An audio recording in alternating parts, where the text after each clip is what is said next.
Alors, je m'appelle Laurence Bochery, je suis communicante et attachée de presse. Je suis née le 19 avril 1961 et j'ai la double nationalité bretonne et tourangelle. J'ai choisi le métier de communicante par hasard parce que l'entreprise dans laquelle j'étais à ce moment-là, dans les années 90, ça fait très vieux, il n'y avait pas de poste de communicante et ça a été créé. Et mon patron m'a convoquée, avait créé une fiche de poste, me l'a fait lire, elle faisait 2 pages, elle était énorme cette fiche de poste. Et en fait, j'ai découvert un univers que je ne connaissais pas et je me suis dit que c'était... Je ne savais pas que ça existait, mais c'était exactement ça que je voulais faire. Alors, ma première expérience, et c'était un peu compliqué puisque il faut remonter à ce moment-là, il n'y avait pas de cours de communication, ça n'existait pas, il n'y avait pas d'école de communication. Ce qui veut dire qu'on apprenait sur le tas. Et c'était souvent des gens issus de l'entreprise, puisqu'ils avaient une bonne connaissance de la culture d'entreprise, ce qui évitait quand même des écueils. Et la difficulté, c'est que j'ai dû tout de suite mettre en place un magazine externe et aussi un magazine interne, alors que je n'avais jamais appris à écrire de manière journalistique. Bon, très rapidement, je suis allée à l'école, j'ai demandé des formations à l'école de journalisme à Paris et j'ai su comment faire. Mais ça a été compliqué au début. Oui. Mon plus beau, je dirais mes plus beaux souvenirs en tant que communicante, j'ai été longtemps vice-présidente du Club de la Presse et j'avais en charge l'organisation des galas. Et à ce titre, on nous a prêté au Club de la Presse des endroits fabuleux comme l'hôtel de Concombandement, le prieuré de Saint-Côme. On avait fait les 30 ans, j'avais organisé une vente aux enchères. Clos Lucé aussi, plein d'autres châteaux de Tours. Enfin, on a fait des trucs. C'est des lieux quand même qui sont prestigieux et c'est vraiment, oui, c'est vraiment top. Ça a été vraiment top. Alors, mon pire souvenir, ça a été l'organisation d'une assemblée générale qui avait eu lieu à Amboise. Alors déjà, c'était imposé, c'était politique, sauf qu'à Amboise, la salle n'était pas terrible, elle était très vieille. J'avais fait appel à quelqu'un pour sonoriser la salle et pour s'occuper de la vidéoprojection. Alors il est arrivé, j'avais proposé de faire des essais, il m'avait dit non madame, je suis un professionnel. Il est arrivé 10 minutes avant le début de l'Assemblée générale, donc j'étais en panique totale. Il commence à installer et puis il vient me voir et me dit « Oh, j'ai un problème, il me manque du matériel, mais vous inquiétez pas, je serai de retour, je fais un aller-retour dans mon entreprise. » Sauf que son entreprise, je savais qu'elle était à 50 km, donc je ne voyais pas comment il allait faire, la téléportation n'existant pas, je ne voyais pas comment ça allait se passer. Et effectivement, je n'ai jamais revu. Donc heureusement, j'avais emmené un vidéoprojecteur, mais qui n'était pas adapté à la salle. Donc le montage que j'avais fait pour présenter les comptes, j'avais passé une quinzaine de jours dessus. Toutes les couleurs étaient pourries, enfin c'était une catastrophe. Ensuite, j'ai France 3 qui vient, j'avais fait appel à la presse. Il arrive, il me demande, il voulait interviewer la présidente nationale, qui était en train de parler, donc je ne pouvais pas l'interrompre.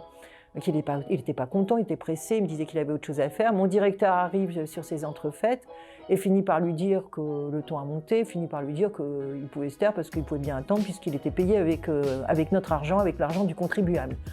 C'est évidemment, le journaliste a été furieux, il est reparti, il est monté dans sa voiture, il a fait cirer les pneus, il a fait un demi-tour. Je ne l'ai jamais revu. Et là, je me suis dit, ça va être compliqué les relations presse après ça. Ensuite, je devais avoir quelqu'un qui devait intervenir pendant l'Assemblée générale. Je ne le voyais pas arriver, donc j'ai appelé son entreprise et qui me dit « Ah, il ne vous a pas prévenu ? Ah non, mais il est à Paris en déplacement, il ne viendra pas. » Bon, donc il a fallu combler le vide. Ensuite, le déjeuner, politiquement, il fallait faire appel à des traiteurs locaux, sauf que je savais qu'il n'y avait pas grand-chose à ce moment-là. Ça a été une catastrophe. Et pour couronner le tout, on devait visiter une entreprise qui n'était pas adaptée à une visite en grand nombre. Et il n'y avait pas grand-chose à voir, mais c'était politique. Et ça aussi était une catastrophe. Voilà, ça a été une journée extraordinaire. Alors ma passion depuis toujours, c'est le voyage. J'ai commencé, je devais avoir 16-17 ans, ça a été l'Irlande, les États-Unis après à 18. Et puis après, j'ai pas cessé de voyager à travers l'Asie, Vietnam, Laos, Birmanie. J'en oublie les États-Unis où je suis retournée plusieurs fois, etc. Alors, mon livre préféré en ce moment, parce que je lis beaucoup, c'est Passeport diplomatique de Gérard Arrault.